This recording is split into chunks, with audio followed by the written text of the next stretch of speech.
I'm Maria Dalton, about to turn 27 this year. I've been married for 5 years, and my son Martin just celebrated his 4th birthday. Initially, I worked full-time, but now I balance part-time work at the same company. My husband, Kevin, is 30 years old, 3 years my senior. Our relationship began with Kevin's passionate advances, but after marriage, his behavior shifted to a more controlling side. Kevin has a 20-year-old sister named Jane Dalton. Before we got married, I didn't mind Jane's frequent visits and assumed they got along well. However, after our wedding, I noticed changes in her behavior. Jane often drops by unannounced and expects to be served without ever bringing a token of appreciation. Kevin expects me to accommodate her demands, and Jane acts as though I'm invisible, addressing only Kevin with a casual, "Brother, I'm here again." Despite not preparing for an additional guest, I end up serving dinner to Jane. Kevin, instead of understanding, blames me, insisting I should have been more considerate. Despite Jane's verbal apologies, it's evident she relishes Kevin's preferential treatment. Left with leftovers, I prepare my own meal while Kevin and Jane continue their chat on the sofa, leaving the dining table messy. They never acknowledge Martin or me, treating us more like hired help than family. One evening, as I was about to take a bath with Martin, Kevin interrupted loudly, instructing me to buy a cake for Jane despite it being late. Jane insisted on having it immediately. Feeling compelled, I reluctantly headed to the cake shop with Martin. Overhearing their conversation, I learned they were criticizing me for being inconsiderate and questioning Kevin's decision to marry me. Martin, though unable to grasp the words, sensed the tension in our relationship. Suppressing my emotions, I asked him about his cake preference, and he cheerfully requested one with lots of fruits. Our trip to the cake shop was filled with discussions about cakes, momentarily pushing aside Kevin's earlier words. Martin and I arrived just before closing time, fortunately finding the cake Jane desired. We purchased 2 cakes, including the fruit-loaded one Martin wanted. Back home, I served the cakes to Jane and Kevin, then prepared Martin's cake and headed to the dining room. The moment I placed it in front of Martin, Jane pointed and expressed her desire for that cake. Before I could react, Kevin moved Martin's chosen cake in front of Jane, disregarding Martin's protests. Kevin justified his action, claiming he bought the cake with his earnings and had the right to choose for Martin. Unable to contain my emotions any longer, I voiced my dissatisfaction. In response, Kevin threatened with divorce. Martin, who had stopped crying, anxiously held my hand and then, after some thought, said, "Mom, I also love cake with strawberries on it." "Yes, it's really delicious." He mentioned this while eating the cake initially wanted by Jane. Feeling that Martin was enduring too much, I lifted his cake plate when I saw Jane reaching for it. I took Martin to the next room so he could enjoy his cake in peace. Kevin apologized to Jane, claiming he was sorry for being stingy. Despite wanting to retort, I held back for Martin's sake. Watching Martin innocently enjoy his cake was a heartwarming sight. After finishing the cake, we decided to have a late bath and sleep in Martin's bed. The next morning, I discovered Jane had already left. As I prepared breakfast, I heard Martin crying. Shockingly, his piggy bank, a gift from my father, was broken, and the saved money was gone. Martin, who always said good night to the piggy bank, was left heartbroken. When I questioned Kevin about it, he casually mentioned that Jane needed some money, so she took it from the piggy bank. Holding a crying and shaking Martin, I felt his pain so acutely that I cried with him. It was painful to witness Kevin prioritizing and caring for his sister more than our son. Expressing my anger and sadness, I confronted Kevin, breaking my usual silence on arguments in front of Martin. Kevin, without a word, went to the bedroom and returned with something shocking in hand: divorce papers. He shoved the papers at me before storming out of the house with a loud bang. Martin, who had never cried over the issues with Kevin and Jane, seemed to have reached his limit, crying since last night. Unable to bear seeing Martin so hurt, I suggested skipping daycare for the day, and he happily agreed with a loud yes, showing a faint smile. We spent the day playing and bonding. Martin brought a picture book from the shelf, sitting on my lap, and happily remarked, "The teacher at the nursery today was Mama, right?" He looked like an angel. His little heart seemed filled with patience, and I decided to make the day special by taking a day off from work. Despite causing potential trouble at my workplace, they kindly understood the situation and granted me a day off. In the morning, we visited the park, played hide and seek, and had fun in the sandbox and on the slide. When we returned home for lunch, Martin appeared sleepy. Usually, he napped by himself, but today he fell asleep on my lap like when he was a baby. Though I initially thought of doing household chores during his nap, I decided that today was special. Instead, I allowed myself to be healed by his peaceful sleeping face and gentle breathing.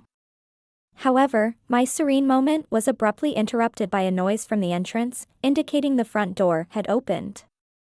As it wasn't Kevin's usual time to come home, I became suspicious and quickly hid in the bedroom closet, clutching Martin. A voice echoed through the house, and to my surprise, it was Jane. Trembling with fear, I listened as she searched for something, expressing frustration over not finding it. Jane then made a phone call mentioning Kevin and discussing their unsuccessful search. After hearing her lock the front door and leave, I put Martin to bed and contemplated the strange events. I couldn't comprehend why Jane had entered the house and what they were looking for. Suddenly, Kevin seemed like a stranger, and I felt a mix of disgust and fear towards him. Swiftly packing essentials for Martin and myself, we headed to the station and took a train to my parents' house. Fortunately, their home was nearby, just 2 stations away.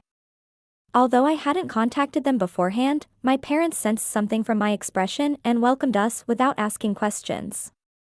I shared the entire ordeal with them, including my fear of staying at our house due to Kevin and Jane's actions.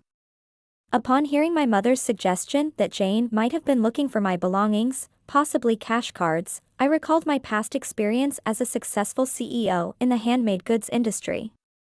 I had entrusted the company to friends when I decided to prioritize raising my child after getting married.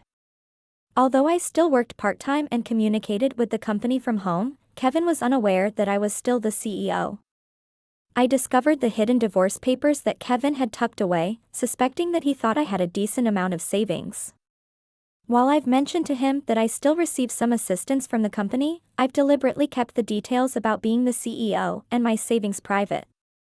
This secrecy stems from realizing early in our marriage that Kevin struggles with managing money and tends to spend everything he earns.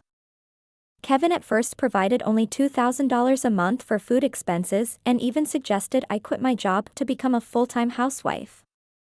However, with the financial strain of raising Martin and only $200 for food, I never agreed to be a full-time housewife. Eventually, he reluctantly allowed me to work part-time. To ensure I wouldn't consider divorce, he had me sign a postmarital property waiver through a lawyer. Since Martin's birth, I used my savings for his nursery fees and clothes, as I've only received $200 for food. I've never asked Kevin for additional funds beyond the food budget, leading him to believe I have savings. Considering Jane's apparent need for money and Kevin's perception of my financial situation, they might be searching for my cash cards. I have a separate savings account dedicated to Martin, with a portion of my salary directly deposited into it each month. Despite their search, they won't find the cash cards as I always carry my valuables. However, there's still an unsettling issue. Jane might be entering our house even when we're not there, and Kevin may be allowing it. Following my father's advice, I decided to store my valuables, including the cash cards, in my parents' safe. As I pondered their need for money, Martin approached my father crying over his broken piggy bank and the shattered promise of saving up. My father, angered by Martin's story, vowed to call Kevin. My mother suggested finding out their purpose calmly, as Kevin's mention of divorce might shift blame to us, making the divorce more favorable for him. To ascertain their purpose, I decided to record their conversation. Consulting a lawyer who was a friend of my father's, I returned home and began cooking dinner, keeping my phone screen down to record secretly. Kevin arrived home, surprising me by immediately asking about my cash cards. When I questioned him, he gave vague answers, attempting to deceive me. When I remained silent, Kevin grew agitated and demanded all my part-time money for his sister. Refusing, I explained it was for Martin's savings. In response, he angrily pushed the signed divorce papers toward me, declaring that I was living off his money and didn't need to save for Martin. He even uttered words implying he valued Jane more than our son.